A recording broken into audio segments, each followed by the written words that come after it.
ahora sí que en la misma sintonía.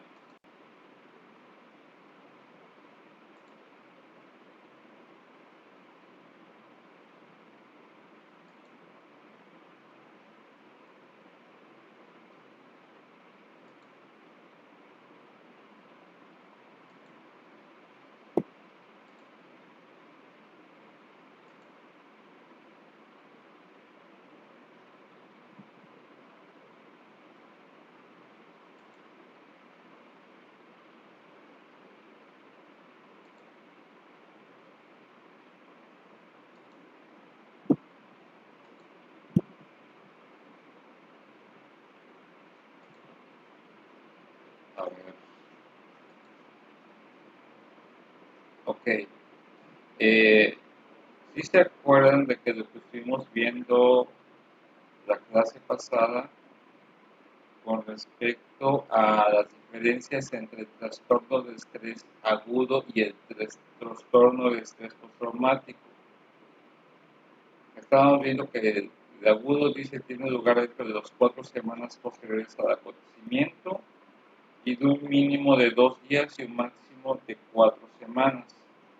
Si los síntomas se prolongan durante más tiempo, el diagnóstico más adecuado es entonces trastorno de estrés postraumático. Este último diagnóstico que se realiza es cuando los síntomas se prolongan al menos durante un mes y puede especificarse durante más en función del comienzo de los síntomas. Si se acuerdan en ese aspecto, eh, nosotros tenemos que determinar, recordemos que la diferencia entre uno y otro, obviamente, es la temporalidad. Pero a veces lo que también recordemos la vez pasada que les decía, que cuando podemos detectar los primeros signos y síntomas del trastorno de estrés agudo, es posible tratarlo y hacer un adecuado proceso de contención e intervención. La idea es que eh, este trastorno de estrés agudo no debe de progresar más allá del tiempo estipulado normalmente que tomamos en cuenta, porque lo que de alguna otra forma lo que tiene el trastorno del estrés agudo es que de alguna otra forma puede conllevar aspectos mucho más profundos en la persona, ¿sí? Algo que a veces no siempre se menciona con el tema del trastorno de estrés agudo es que este tipo de condición algunas personas no saben siempre diferenciarlo bien. ¿Por qué? Porque muchas veces, por ejemplo, tiene algunos rasgos. A ver, vamos a ver quién se está conectando.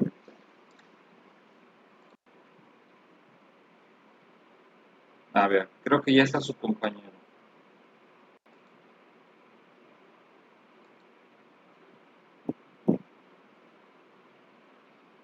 Misael, ¿me escuchas?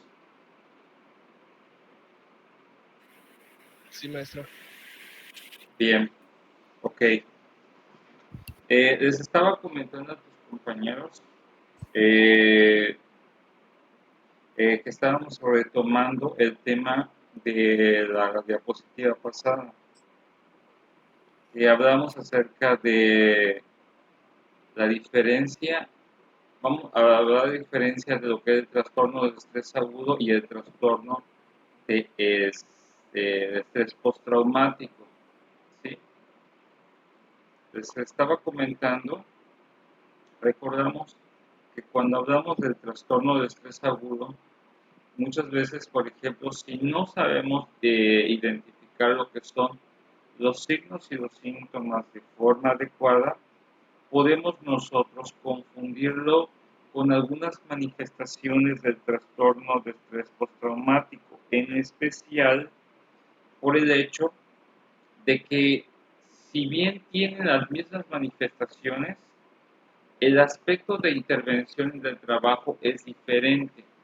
¿Por qué? Porque normalmente, por ejemplo, si se acuerdan, les había comentado el aspecto de que en el trastorno de estrés agudo, si no se trata de forma adecuada, puede progresar en algún momento a un trastorno de estrés postraumático, en el cual tiene un nivel de cronicidad. Eso significa de que es más posible de que la persona presente estas características de forma más permanente, y lo que tengamos que estar haciendo la mayoría de las veces cuando hablamos del trastorno de estrés postraumático es tratando de minimizar lo que son los efectos disfuncionales para la persona. Según lo que yo, más o menos, bueno, por mi experiencia he trabajado con el trastorno de estrés agudo. Recordemos que el trastorno de estrés agudo es una reacción disfuncional. eh, Siempre cuando hablamos acerca del tema de la disfuncionalidad, tenemos que hablar que la persona no tiene lo que son los recursos de adaptación a las circunstancias de su vida diaria, ¿sí? Normalmente, por ejemplo, también determinamos en el trastorno de estrés agudo que hay un aspecto de que puede sentirse algunos estímulos como desagradables, ¿sí? Y la mayoría de las veces lo siente de manera intensa. Recordemos que la diferencia del trastorno de estrés agudo y el trastorno de estrés postraumático, la mayoría de las veces, en la mayoría de las ocasiones, tiene un mismo origen. ¿Qué significa? Por eso es que a veces, muchas veces, es un poco difícil hacer un diagnóstico diferencial a no ser que hayas trabajado con dos casos diferentes. Porque en ambos casos, en el trastorno de estrés agudo y en el trastorno de estrés postraumático, suceden después de un acontecimiento que obviamente causó un impacto y una crisis en la persona o que resultó de forma abrumadora. Lo interesante de esto es cómo podemos identificar el trastorno de estrés agudo en este aspecto. Normalmente, por ejemplo, podemos determinar que hay recuerdos angustiantes, hay sueños angustiosos, hay sensación de constantemente revivir el acontecimiento traumático, hay una angustia psicológica o física e intensa por la situación vivida. Normalmente hay una incapacidad persistente para experimentar emociones, normalmente eso también sucede, y de incapacidad para recordar una parte importante del acontecimiento traumático. Hay esfuerzos para evitar recuerdos, pensamientos o sentimientos. Y normalmente otro de los aspectos que a veces podemos ver son lo que son que la persona puede tener alteraciones en el sueño. Ya puede ser que puede tener hipersomnia, significa que la persona puede dormir largos periodos de tiempo, o por el otro lado tener insomnio, tener dificultad para la conciliación del sueño reparador. Y constantemente tiene aspectos de irritabilidad y estallidos de ira. Esto es algo que tenemos que estar tomando en cuenta. Si bien en este aspecto tenemos que tomarlo muy, muy en cuenta, tenemos que tomar que cuando nosotros encontramos un trastorno de estrés agudo, eh, lo vamos a determinar básicamente porque la persona, por ejemplo, por todas estas condiciones, experimenta un grado de angustia, ¿sí? Y hay un deterioro notable en pues la mayoría de las cosas que hace o desempeña la persona en el momento. Recuerden, la diferencia interesante que tenemos que determinar de todo lo que les acabo de mencionar es en relación específicamente después de un evento traumático, de un evento que causó un daño en la persona. Es por ello que es importante valorar específicamente que el trastorno de estrés agudo sucede casi inmediatamente o poco después del suceso traumático sufrido. ¿Sí? Sin embargo, la diferencia que nosotros vamos a encontrar con lo que es el trastorno de estrés postraumático es que estas mismas condiciones que estamos reviviendo se puede presentar incluso, se puede presentar en una persona incluso después de un periodo que aparentemente la persona no sufrió ningún tipo de daño después de una cuestión de alguna crisis, de alguna situación que fue relativamente pues grave, y aparentemente la persona está normal después del suceso. Lo que debe de aclararles en este caso, muchachos, es que algunas veces en el trastorno de estrés postraumático algo le puede pasar a la persona. Sin embargo, tenemos que tomar en cuenta este aspecto, que aparentemente después del suceso la persona está bien, sin em- y- pero un tiempo después, un proceso después, empiezan a aparecer todos estos síntomas del trastorno de estrés agudo, ¿sí? Aparentemente no hay ninguna situación que pueda explicar que la persona tenga estas condiciones desregulatorias y disfuncionales. Es por ello que normalmente así podemos diferenciar la mayoría de las veces en algunas personas el trastorno de estrés postraumático. ¿Sí? ¿Por qué? Porque normalmente, por ejemplo, ya se encuentra alterado lo que es el equilibrio psicoemocional y regulatorio y funcional de la persona después, mucho tiempo o un poco después del suceso, donde aparentemente no pasó nada. Lo que sucede muchas veces en algunas personas después de un evento traumático es que pueden estar en un proceso llamaríamos, de shock, coloquialmente hablando. Están de alguna otra forma en un estado de shock en donde no han procesado la situación vivida, pero cuando se llega al nivel del procesamiento neurológico y psicoemocional de la situación, en algunas personas puede darse esta condición, la mayoría de las veces del trastorno de estrés postraumático, y donde se cuenta el aspecto de la cronicidad en ese aspecto, de que hay la tendencia a que la persona tenga estas secuelas ya en su vida después de uno u otro evento. No sé si quedó claro la diferencia entre trastorno de estrés agudo y el trastorno de estrés postraumático. ¿Cómo está quedando este aspecto? Me interesa que no se vayan a confundir. Coméntenme, por favor. ¿Hay alguna duda, algún comentario?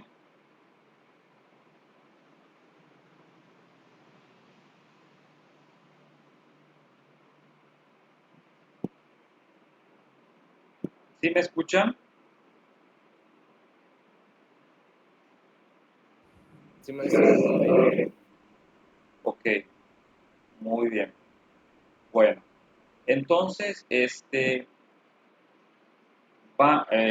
si no tienen ninguna duda, vamos a pasar con el siguiente tema, ¿sí? La siguiente diapositiva y te escuchamos, Misael.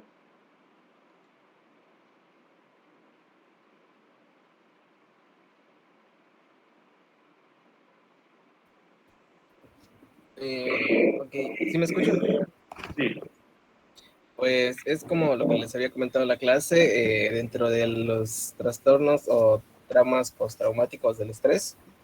Se presenta por diversas situaciones. Habíamos mencionado un accidente automovilístico, los soldados de guerra, las violaciones. Y pues en esta ocasión elegí el tema de las violaciones porque siento que es uno de los más comunes que se podrían presentar en estos momentos. Pues es uno de los que tiene mayor afectación en las personas que sufrieron este tipo de abusos. Pues nos dice que la violación pues es el acto donde se fuerza a una persona a tener relaciones sexuales sin su consentimiento. Y pues nos dice que aquí actúan diversos factores de la persona, por ejemplo, la edad, su circunstancia social, la clase social incluso puede afectar y el entorno donde se desarrolla. Por ejemplo, nos dice que la edad y las circunstancias vitales van a influir sobre la reacción de la persona. Mencionábamos algunas etapas en las que puede ocurrir este suceso en la persona. Por ejemplo, para las personas, los niños pequeños que no saben todavía nada de su sexualidad, el hecho de sufrir una violación no les va a causar tanto impacto como una persona adulta, ya que ellos aún no conocen o desconocen todavía el tema de la sexualidad y simplemente pueden caer en una confusión y tener secuelas psicológicas, pero a largo plazo. Esto, si es que la familia no les obliga o simplemente ignora la situación y los obliga a reprimirlo. Y ya que, bueno, y eso va a provocar que ellos no se puedan desahogar y puede provocar secuelas a largo plazo. Otra circunstancia, por ejemplo, una mujer joven va a aumentar los conflictos relacionados con su dependencia y su familia. Les mencionaba en clase que este ejemplo nos menciona en la parte donde pues las personas jóvenes comenzamos a independizarnos y pues muchas veces vivimos solos, nos alejamos de la familia y tenemos cierta comunicación. Pero ¿qué es lo que pasa en estas situaciones? Que normalmente cuando sufren de este trauma de violación, la familia va a influir mucho, ya que es su única red de apoyo, su red social de persona. Y pues eso puede ayudar o no contribuir para su recuperación o su proceso de duelo. Y pues nos menciona otro ejemplo de las mujeres que ya están casadas. Nos dice que cuando una mujer violada está casada e incluso tiene hijos, se puede enfrentar a problemas más graves o más fuertes, ya que esto las van a obligar o tienen que de alguna manera explicar su experiencia para poder levantar, pues, bueno, para todo el proceso legal que se conoce, ¿no? Pues ellas hasta cierto punto se revictimizan de nuevo y pues tiene secuelas de manera inmediata. Por ejemplo, nos dice que algunas veces la sensación de vulnerabilidad derivada de una violación hace que las mujeres lleguen a ser transitoriamente incapaces de cuidar de sus propios hijos. ¿Esto por qué? Porque cuando después del suceso empieza un proceso en que la persona empieza a presentar las secuelas, se empieza a autodefender, empieza a aislarse y pues hasta cierto punto va a descuidar de lo que dependía de ella, en este caso sus hijos. Ok, una pregunta es, Misael, me llama mucho la atención el aspecto de los niños, porque creo que es un aspecto un poco delicado, pero ¿qué tan fácil o difícil sería poder identificar a un niño que ha sufrido un trauma de violación? ¿Cómo lo podemos? Imagínate que vas a un kinder, que vas a una primaria. ¿Cómo crees que pudiéramos identificar eso en un niño? Bueno, pues podría ser de alguna manera un proceso de observación. Primero, pues tendríamos que ver, bueno, yo lo imagino así, observar al niño, ¿no? Y ver en qué comportamientos o qué conductas han cambiado, si se volvió, no sé, una persona aislada, si ya no convive con los niños, si le empieza a tener temor a las personas adultas o simplemente deja de hablar, es porque pues hay una señal de alerta ahí, tenemos que buscar alguna manera de saber qué es lo que está ocurriendo. Ok, eso que nos está comentando Misael es bastante vital, tenemos que determinar la mayoría de las veces, como dice él, efectivamente, el proceso, los antecedentes del comportamiento del niño en el aula de clases, cómo ha sido, por ejemplo, normalmente, por ejemplo, la mayoría de los niños, por ejemplo, que han sufrido algún tipo de trauma de violación, tienen un cambio importante en su manera de relacionarse con los demás. ¿Sí? Tienden a tener, por ejemplo, cambios también por ejemplo, a presentar en algunas ocasiones aspectos depresivos, aspectos de vulnerabilidad, de sentirse inseguros, de estar a la defensiva, o por el otro lado, por ejemplo, uno de los más comunes que yo he visto, por ejemplo, en niños con traumas de violación, es el aspecto de la psicocorporalidad en la mayoría de los niños. La mayoría de las veces, por ejemplo, puede identificar a un niño porque el aspecto del contacto y la cercanía tienden a establecer lo que es la mayoría de nosotros, los adultos, establecemos pues una distancia o un diámetro de distancia que nos es relativamente seguro para nosotros de 1 metro a 2 metros de otra persona, ¿sí? Si no conocemos a la persona. Sin embargo, en la mayoría de los niños, por ejemplo, ellos pueden determinar un tipo de cercanía incluso de 1 metro, ¿sí? Pero cuando empieza a determinarse la cercanía o ustedes empiecen a ver a un niño que se les empiecen a acercar a una distancia de 2 metros o de más a la de metro y medio, empiezan a sentirse inquietos e incómodos, ¿sí? La mayoría de las veces, por ejemplo, ahí es en donde podemos notar por qué el niño se nota tenso, se nota angustiado, se nota alerta a la expectativa, en especial ante las figuras o las personas que le pueda representar una amenaza o sensación de amenaza.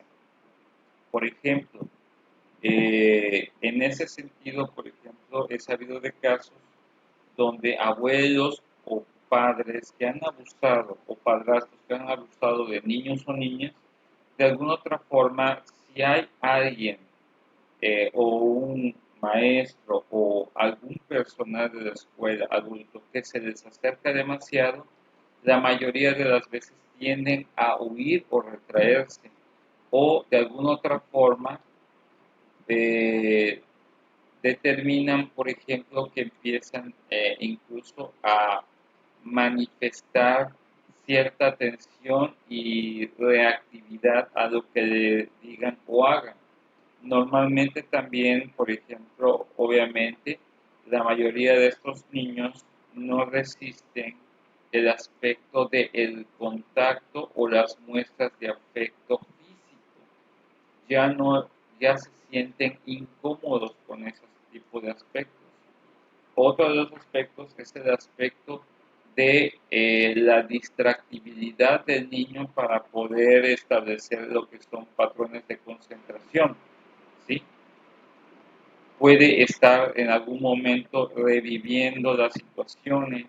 También tiene que ver con si tiene aspectos de dibujo, sus dibujos tienden a recrear el aspecto que le está creando conflicto. Hasta este momento, ¿hay alguna duda, algún comentario de los que están en clase?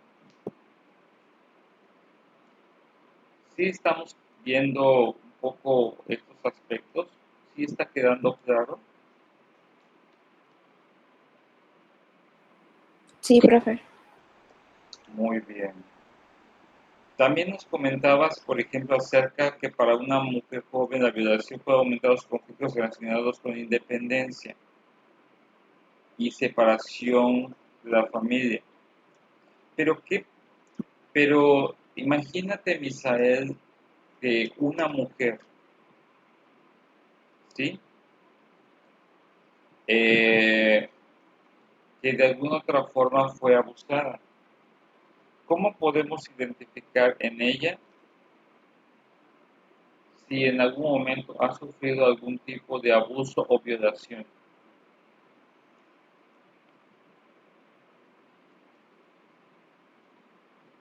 Específicamente una mujer joven.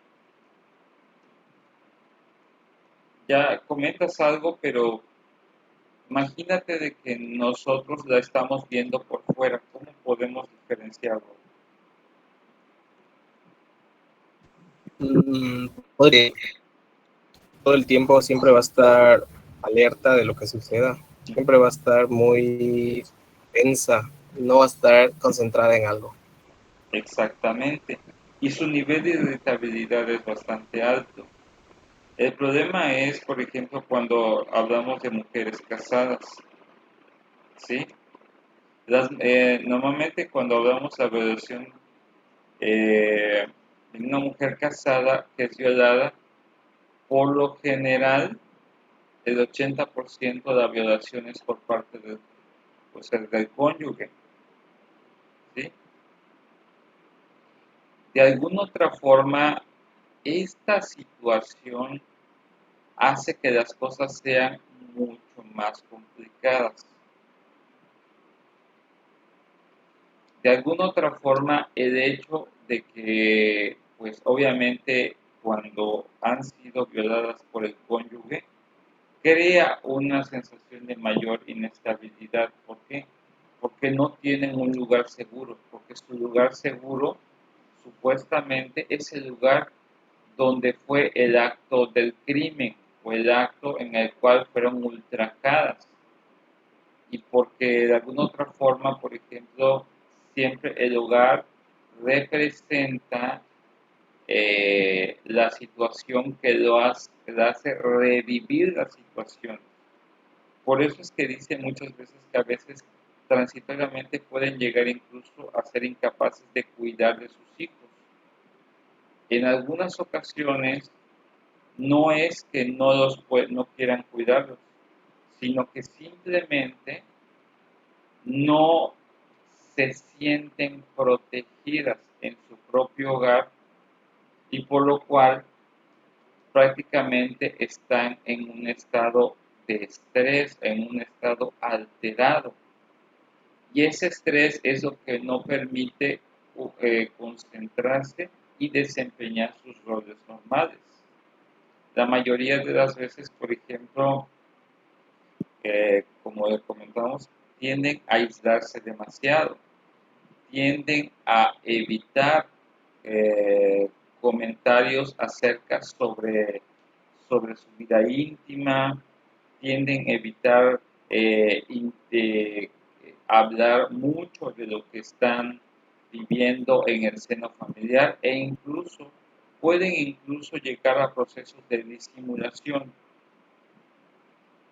Cuando hablo de procesos de disimulación significa entrar en un proceso donde la persona o la mujer casada que ha sufrido abuso o violación por parte del cónyuge tiende como a estar en un proceso de negación de no haber sufrido nada, de que lo que le sucedió no le pasó a ella, de que puede entrar en un proceso, incluso a algunas personas, algunas mujeres, a llegar a psicotizar pensando de que lo imaginó, lo alucinó. Eso sucede en algunos casos y en otros puede tratar de negar el hecho de que, por ejemplo, a lo mejor está exagerando, se culpa a sí misma, pensando de que, de que está siendo egoísta al no complacer al esposo, al no ser buena compañera de cama y de alguna otra forma puede sentirse culpable. De alguna otra forma, algunas víctimas, mujeres casadas de violación, pueden sentirse culpables al sentirse insuficientes como esposas y amantes por el hecho de que si el marido fue así con ellas, es porque algo debieron haber hecho eh, que las llevara a ese tipo de condición. Y de alguna otra forma pueden algunas llegar al proceso de creer de que ellas tienen la culpa de lo que les pasó. O por el otro lado, niegan haberle sucedido eso. No sé si me explico en esos puntos. ¿O tienen algún comentario, alguna duda? ¿Qué dicen los demás de la clase?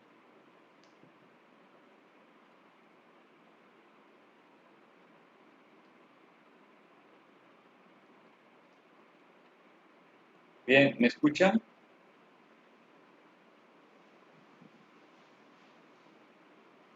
Bueno, Sí, maestro, se escucha. sí. Bueno, yo te escucho, pero no sé si tus compañeras están escuchando porque no las veo Sí, participar. profe. Ah, bueno, quiero escucharlas. Ok, perfecto. Bueno, bueno, vamos ahora con la siguiente diapositiva. Ok, y pues después del suceso que experimentan las personas viene la etapa de afrontamiento de la violación.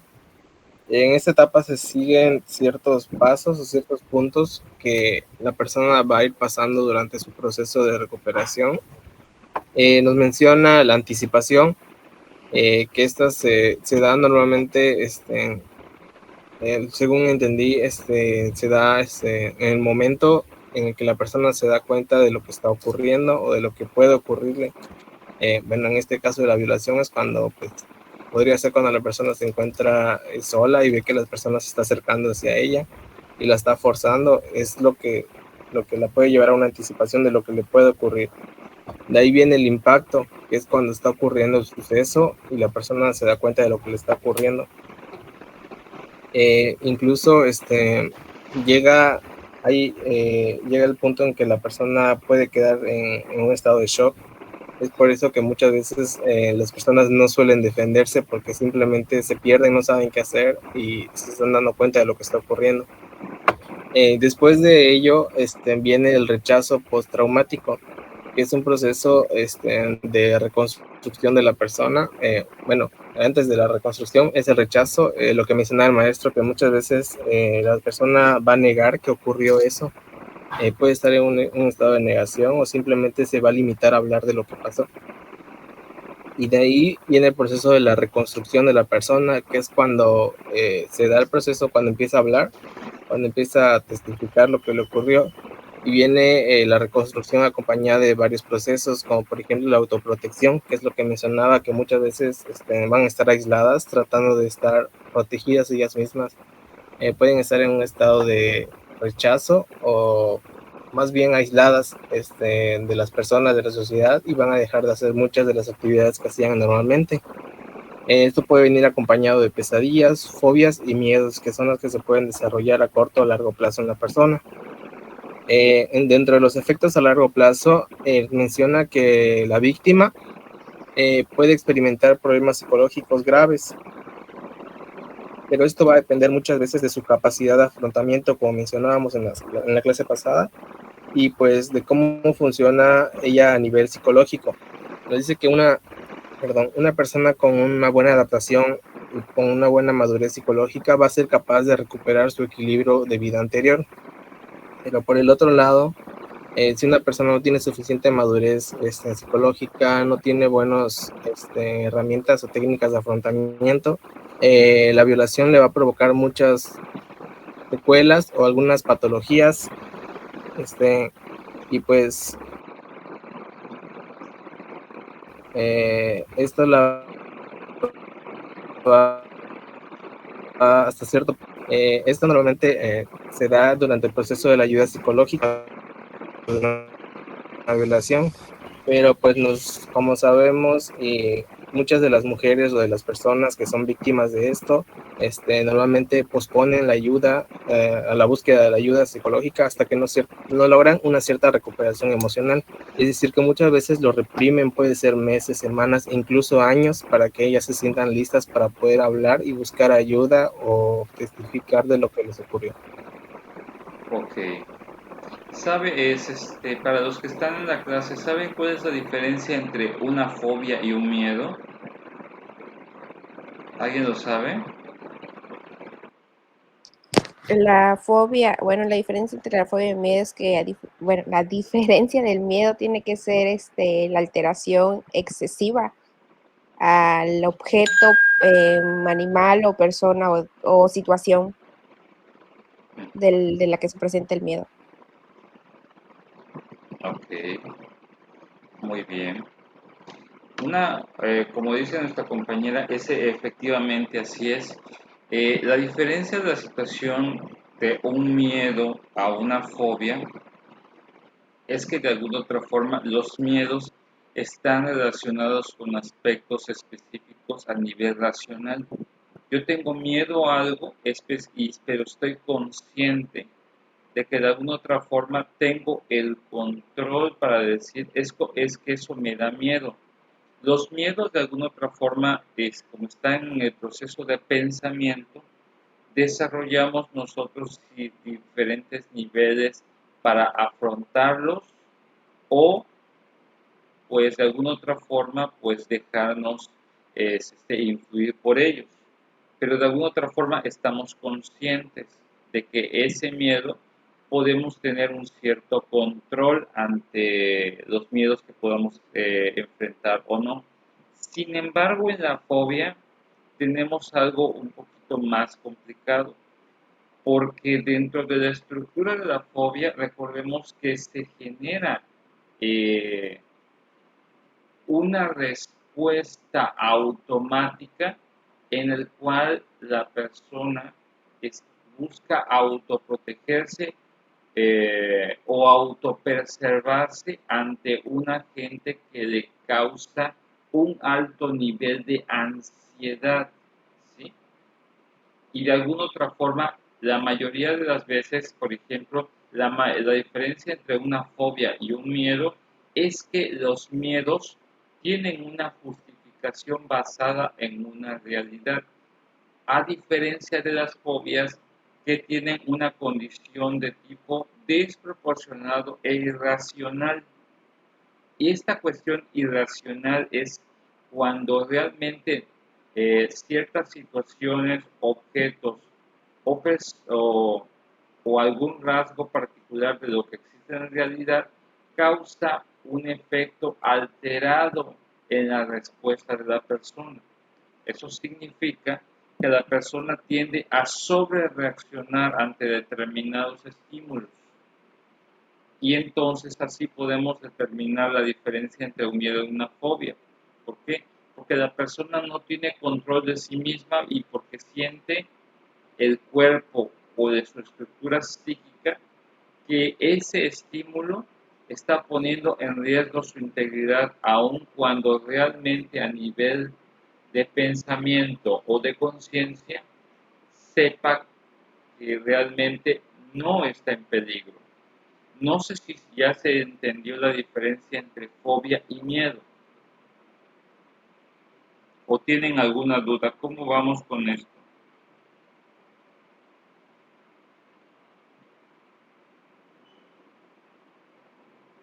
Todo bien, profe.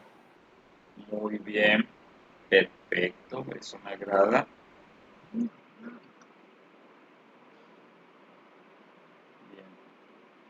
Entonces, ok. ¿Te escuchamos, Misael? Sí. Y pues ya, bueno, como último punto, nos menciona algunos de los tratamientos que se pueden presentar para las personas con trastornos por estrés.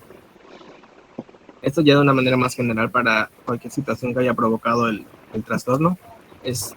Bueno, nos menciona que muchas veces las personas no pueden esperar hasta tener una cita con el terapeuta y que generalmente tampoco pueden permitirse continuar la terapia durante un largo periodo de tiempo, ya que estas personas necesitan una asistencia inmediata. Bueno, nos dice que normalmente cuando se da la oportunidad de darle tratamiento a estas personas, normalmente se presentan muchas dificultades. Por ejemplo, aquí nos menciona que la persona en su desesperación no siempre va a tener la paciencia para poder esperar una cita, y pues por lo general, por la otra parte, también estas personas no tienen muchas veces la oportunidad, los recursos de continuar una terapia muy larga. Eh, ya que nos dice que pues la intervención para ese tipo de situaciones o para ese tipo de crisis son de asistencia inmediata. Nos dice que la intervención durante la crisis ha surgido para intentar responder a esa necesidad de ayuda inmediata que tienen las personas y las familias que se enfrentan a situaciones especialmente estresantes, ya se trate de desastres o de situaciones familiares que se han vuelto de manera intolerable. Bueno, nos menciona varios puntos, algunos, no, puse 3 de los más comunes que se pueden dar como tratamiento para ese trastorno por estrés. Nos menciona la terapia de crisis a corto plazo, las líneas telefónicas y la medicación psicotrópica. Bueno, la terapia de crisis a corto plazo, perdón, nos dice que es una terapia que tiene una duración muy breve y normalmente se centra mucho en el problema inmediato que está generando la dificultad en la persona. Nos dice, una estrategia para ayudar a ese tipo de personas es organizar sesiones de discusión que le permitan comentar su experiencia con los demás. En efecto, la necesidad de relajarse dentro de un entorno psicológicamente seguro y compartir su experiencia vivida va a resultar esencial e importante para quienes hayan visto involucrados en una situación traumática. Bueno, ese tipo de terapias es las que normalmente vemos en las películas, que normalmente son las personas que asisten a un grupo, a un club de personas que están en conjunto, pues las sientan en un círculo y normalmente hay una persona encargada que es puede ser un especialista en psicológico, un terapeuta, que normalmente hace que ellas se expresen y compartan con los demás sus situaciones para generar y tenerlos en un ambiente seguro y que se sientan en confianza de que pueden ser escuchados y no tienen que reprimirlo tanto, ya que hay muchas personas que pasan por lo mismo, y esto les crea a las personas un ambiente seguro y hace que entren en confianza para poder expresarse correctamente. Las líneas telefónicas nos dice que, pues bueno, en la actualidad la mayoría de las grandes ciudades, por ejemplo Estados Unidos, van a disponer de una línea telefónica diseñada para ayudar a los ciudadanos para soportar situaciones de estrés agudo. Además, también existen otras líneas telefónicas específicamente dirigidas a las víctimas de violaciones y a otras personas que necesiten ayuda. Pues bueno, las líneas telefónicas, pues ya sabemos cómo funcionan. Aquí, de hecho, en Campeche hay líneas que se pueden sí, que están disponibles para ayuda de terapia, pero en situaciones de crisis, y normalmente son de manera gratuita para los pacientes. Y pues la medicación psicotrópica, pues nos dice que es, bueno, esa ya va más de la parte terapéutica para la persona. Nos dice, como hemos visto, las personas que experimentan situaciones traumáticas suelen quejarse de ansiedad, depresión, de estupor y de pensamientos intrusivos y de trastornos del sueño. Bueno, esto se da más cuando las personas empiezan a presentar dificultades o secuelas después del evento traumático. Y pues bueno, se presenta esta medicación psicotrópica, que son estos medicamentos que actúan directamente en la sangre de la persona y que normalmente son relajantes o calmantes para la persona, para ir nivelando esos ataques, ya sea de ansiedad, depresión y algunos trastornos de sueño que se pueden presentar como secuelas o consecuencias del evento traumático. Nuevamente, cuando solamente la medicación psicotrópica es cuando realmente necesitamos que la persona no puede ser contenida ni estabilizada a través de métodos psicológicos y se necesita aplicar lo que es una medicación para la regulación de la actividad psicoafectiva en el sujeto. Es la mayoría de las situaciones. ¿Ok? Bien. ¿Alguna duda, algún comentario? ¿Cómo vamos hasta aquí, clase?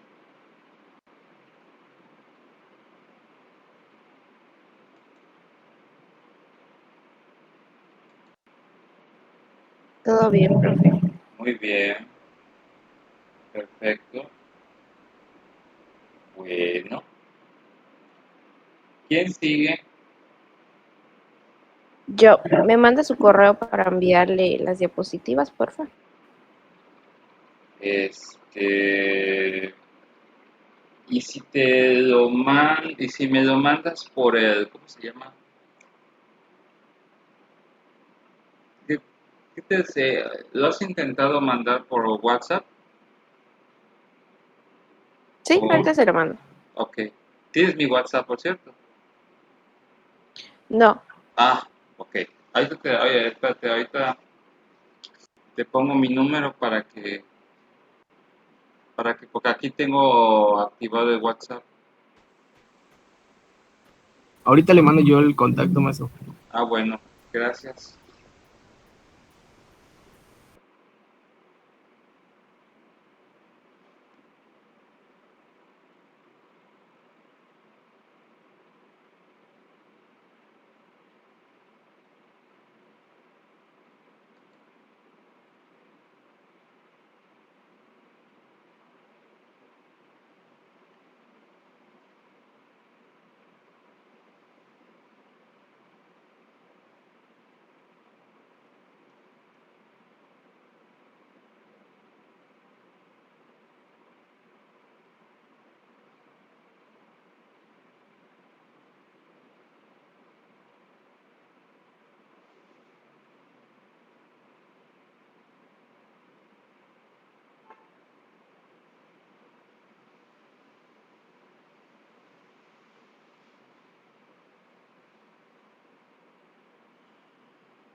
Ya me llegó.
A ver, un momento.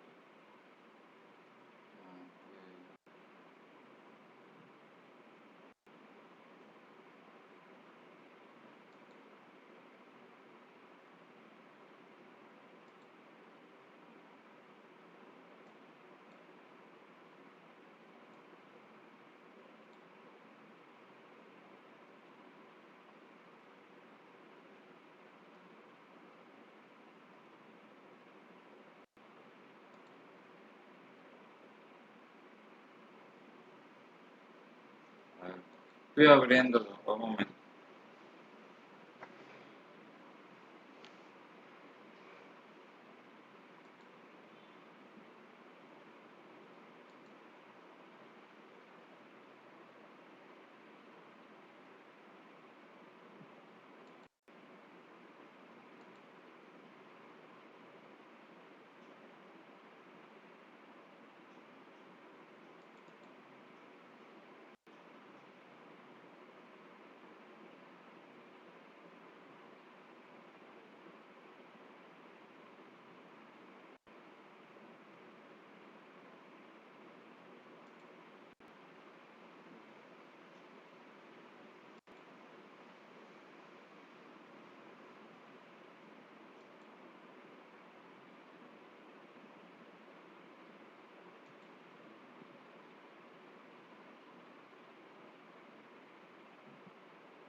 A ver.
Un momento, estoy abriendo esto.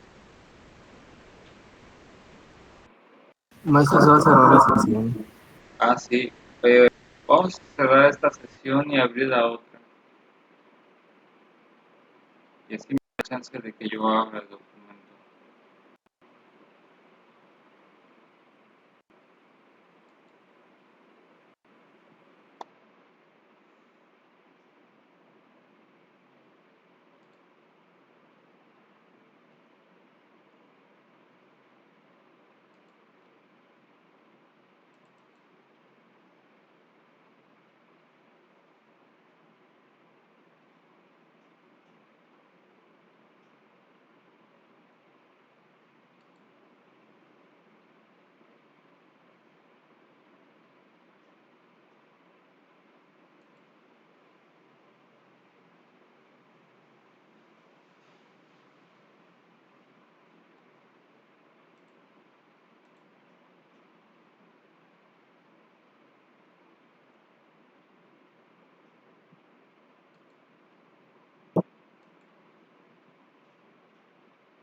Bien, yo creo que ya estamos todos.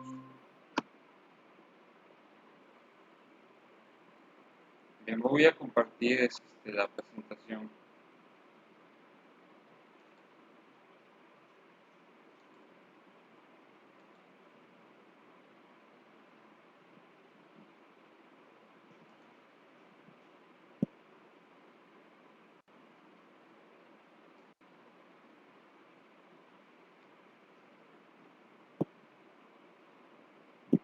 ¿Sí lo ven todos?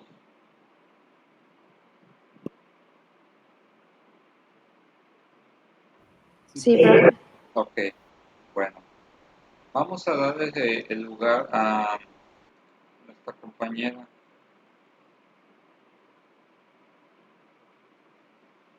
Bien, ¿te escucha? Bueno, sí. Buenos días. Pues vamos a continuar con el tema acerca del pánico, la ansiedad y sus trastornos. Espero pues sea de su agrado la exposición. Las personas estables y bien adaptadas pueden desmoronarse cuando se ven obligadas a enfrentarse con el estrés, pero pues para algunas personas incluso la realización de sus mismas actividades cotidianas pues puede resultar estresantes, pues, pues en sí realmente se llegan a enfrentar exigencias cotidianas de la vida, ocasionando que experimenten una intensa sensación de temor o ansiedad. Es así que, como Freud, y como menciona ahí, Freud interpretó la ansiedad como un sentimiento general de la aprensión respecto a algún peligro potencial y él lo menciona como un indicador de la existencia de un conflicto interno entre algún deseo primitivo. Para él, esa es la ansiedad, un sentimiento general de un deseo primitivo. Asimismo, para Freud, la ansiedad se plasmaba o manifestaba a través del nerviosismo y la aprensión, pero a lo largo de la historia los trastornos de la ansiedad se han considerado como ejemplos clásicos de conducta neurótica, que consiste en la utilización exagerada de conductas de evitación, como por ejemplo no salir de casa o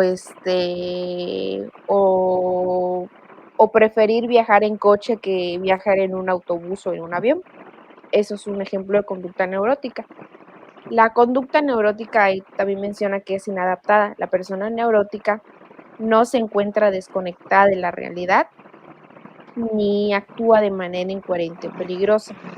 Es así como para Freud la neurosis eran trastornos psicológicos derivados de algún conflicto intrapersonal, a lo que se refiere que era interno este conflicto. Ok. ¿Qué entienden ustedes de lo que acaba de comentar nuestra compañera con respecto a la palabra específicamente aprehensión? ¿Cómo sabemos que alguien presenta ese grado de aprehensión? ¿O a qué le llamamos aprehensión en pocas palabras?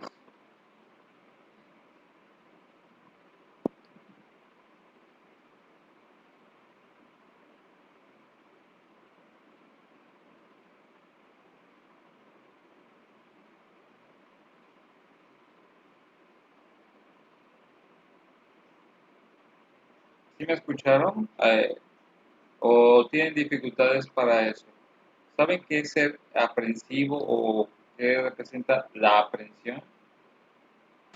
Es tener miedo a algo o a alguien. ¿Cómo? ¿Es que qué? Es tener miedo a algo o a alguien.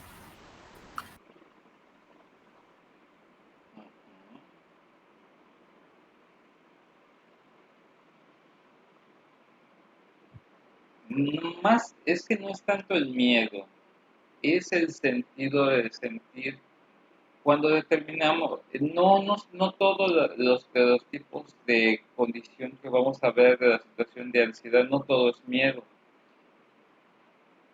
Porque hay personas que están ansiosas, pero no significa que tengan miedo. La aprensión se explica a través de que hay un estímulo o persona o situación particular que causa un impacto particular en alguien.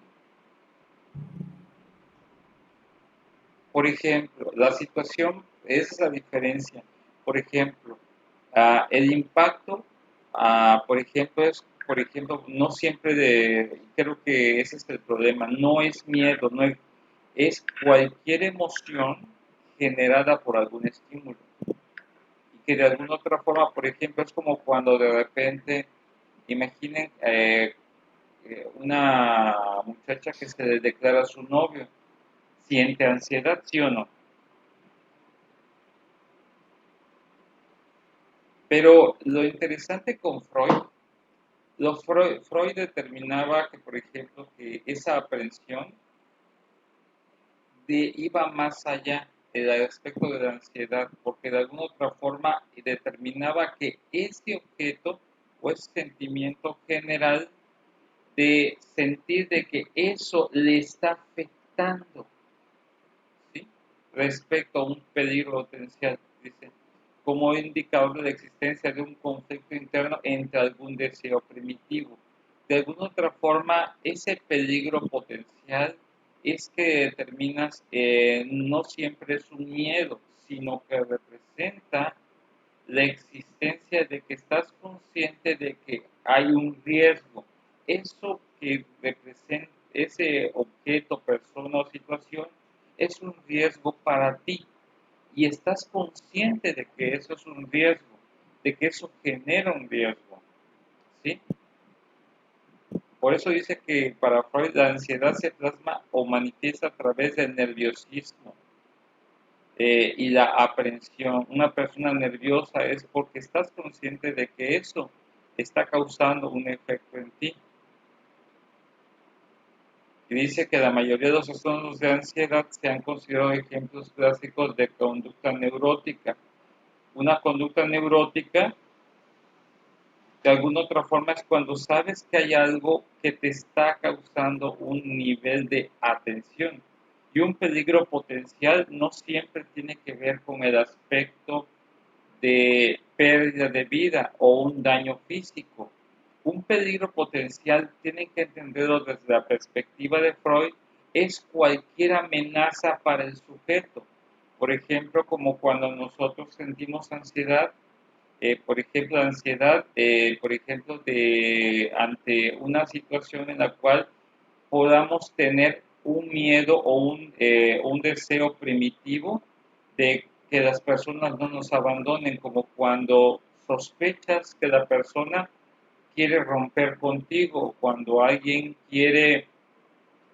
sospechas, por ejemplo, de ansiedad, cuando te llama, por ejemplo, el director o la directora de la escuela y nunca te llama y tienes ansiedad de que a lo mejor hiciste algo malo y ese es un peligro potencial y que te va a sancionar por algo, te va a expulsar, te va a suspender, algo pasó.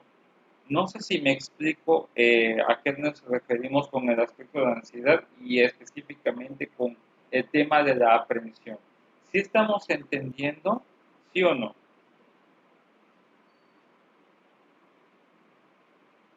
Sí, maestro. Ok. Recordemos que la mayoría de las veces, como dice, ¿por qué decimos que es una conducta la neurótica es inadaptada? Porque normalmente, por ejemplo, la mayoría de las veces la conducta neurótica exagera las situaciones o la naturaleza de las situaciones vividas. Una persona neurótica puede de alguna otra forma determinar incluso que un simple estímulo para ella puede representar algo excesivamente grave, que puede estar alejado de la realidad contextual. Pero eso no significa que esté desconectada de la realidad eh, o la explicación de que pudiera darse tal o cual miedo o tal o cual aspecto de afectación para ella. Por eso lo interesante es que, por ejemplo, una conducta neurótica que es inadaptada, lo vamos a determinar, por ejemplo, es como cuando alguien te habla de forma ah, fuerte o con un tono de voz fuerte. No significa que te está agrediendo, pero tú lo puedes interpretar como un tipo de agresión, ¿sí? Que en otros, pero lo interesante de esto es que si en ese ejemplo de que alguien te habla de forma fuerte, en un contexto determinado sí puede explicarse como una agresión verbal. Pero en este caso, en un caso particular de una conducta neurótica, lo exagera y lo lleva a ese grado de interpretación aun cuando realmente es incoherente.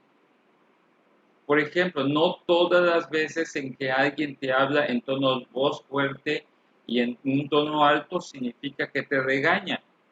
Pero si tu conducta es reactiva o impulsiva ante eso porque así lo interpretaste como una agresión, eso sería una conducta neurótica.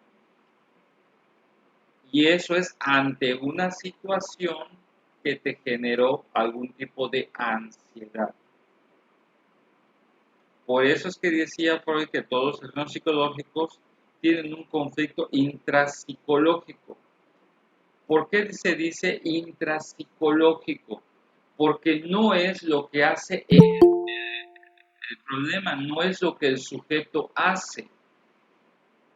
El problema es lo que yo interpreto de lo que el sujeto hace. Ese es el verdadero conflicto que se da en la naturaleza psicoanalítica de la ansiedad. El problema no es lo que, por ejemplo, mi pareja hace, sino lo que yo interpreto de lo que hace ella o él. No sé si estamos entendiendo este aspecto, muchachos.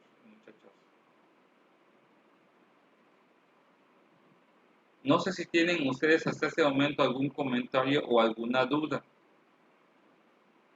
Coméntenlo en estos antes de que se termine la hora. Estamos a 5 minutos, a unos 6 minutos de terminar la clase. Coméntenme. Si estamos entendiendo la diferencia, qué es aprensión, qué es, a qué nos referimos con ansiedad y qué es una conducta neurótica y por qué es inadaptada. ¿Sí o no? ¿O qué me cuentan? Coméntenme, por favor.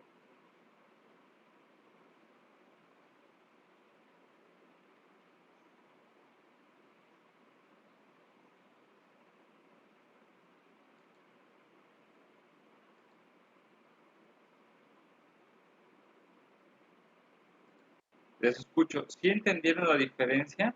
¿Sí o no?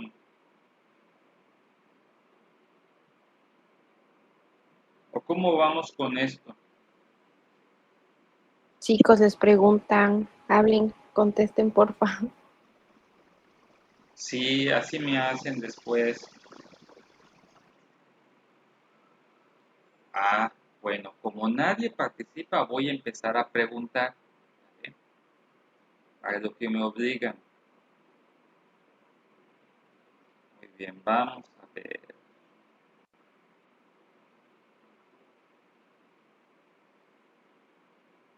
Vamos a ver quiénes están por acá.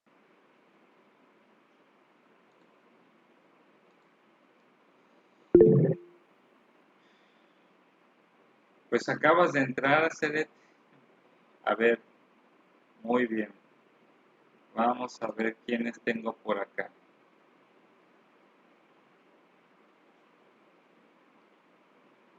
A ver, Yosari, no tenemos...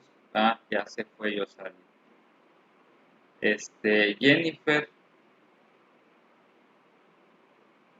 Sí, maestro. ¿sí entendiste cuál es la diferencia entre lo que es esto que estamos explicando de lo que es la ansiedad, la aprensión y la conducta neurótica? Más o menos. A ver, explícame un poco qué entendiste de lo que es la aprensión.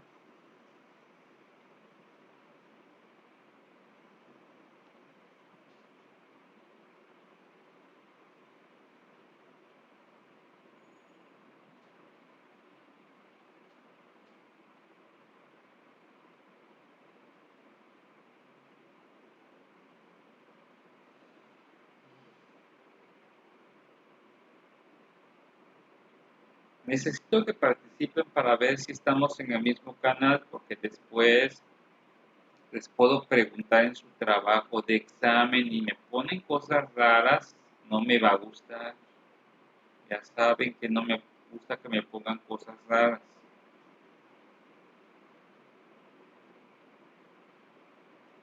¿Qué es la aprensión? Lo acabo de explicar hace rato, para que nos quede claro.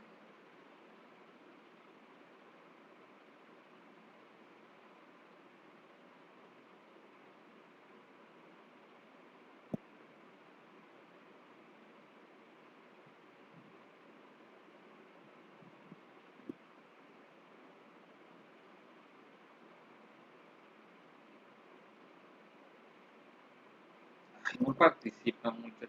¿Por qué son así?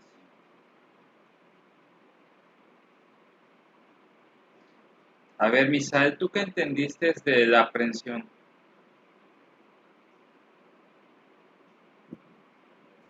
De la aprensión, pues usted mencionó que es la respuesta, la reacción emocional que tenemos y la intensidad que se puede presentar ante el estímulo.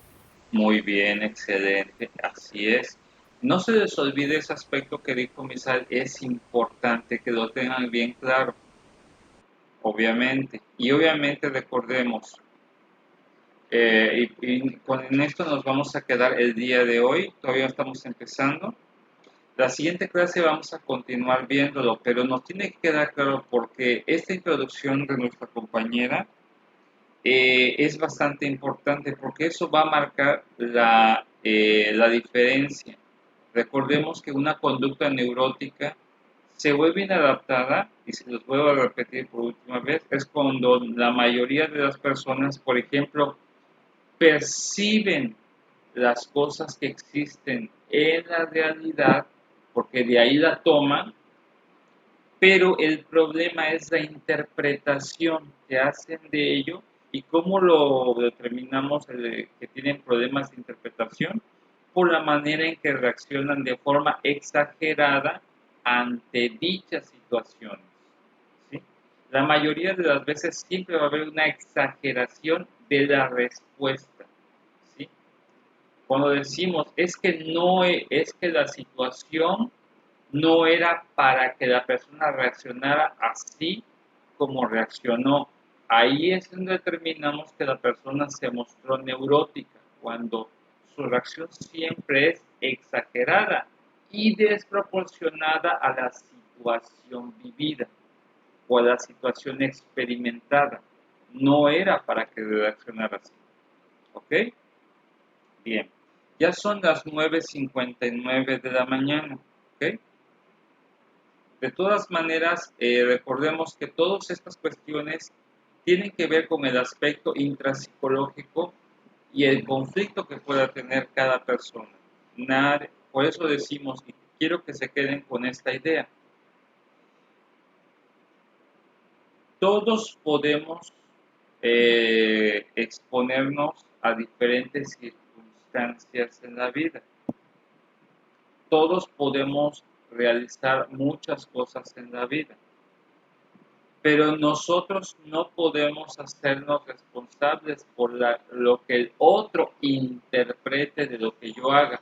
Eso significa, yo puedo tener una actitud como ser humano, pero yo no puedo ser siempre responsable por las interpretaciones y las reacciones de los demás. El neurótico siempre va a querer hacerte responsable por lo que él interpretó o lo que él entendió. Y la mayoría de los neuróticos culpan a los demás por la forma en que ellos reaccionan o en la forma en que ellos piensan. ¿Sí quedó claro este punto para comenzar este tema sobre el pánico, la ansiedad y los trastornos? ¿Sí o no? Coménteme. ¿Sí quedó claro este aspecto? Maestro. Ok. Bueno, Sí, profe, lo que alcanza a escucharse. Ok, bueno, vamos a dejarlo hasta este momento. Ya los dejo ir a desayunar, porque yo también tengo que ir a desayunar. Entonces, esperemos que mejore el clima para la siguiente clase y nos estamos viendo para continuar viendo todos estos temas. ¿Sale? Les deseo que tengan muy buena semana y nos estamos viendo el lunes sin falta. Hasta luego, profe. Bueno, que Luego, maestro. descansen. Hasta luego. Hasta luego. Hasta luego.